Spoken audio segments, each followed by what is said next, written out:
Palabas na ito ang pelikula, may tungod kini sa gugma sa Dios. Nasayot ta, hapit na ang Kapaskuhan, di ba?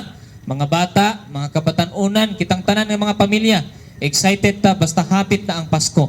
Dili lang makakita ta og mga suga nga makita ta og mga regalo, bonus, handa, kundili kining Pasko usa kini ka excited nga okasyon sa atong kinabuhi.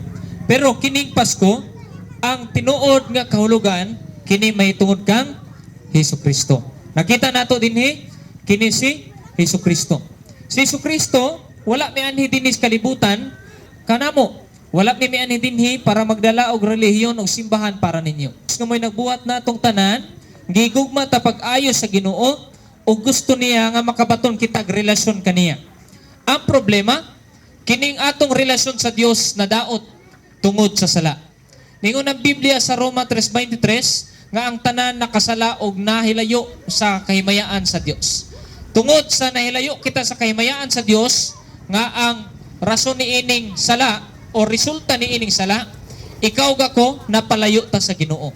Bisan bata ta, bisan kabatanunan ta, bisan hamtong ta, kitang tanan na ay sala. Tama o mali?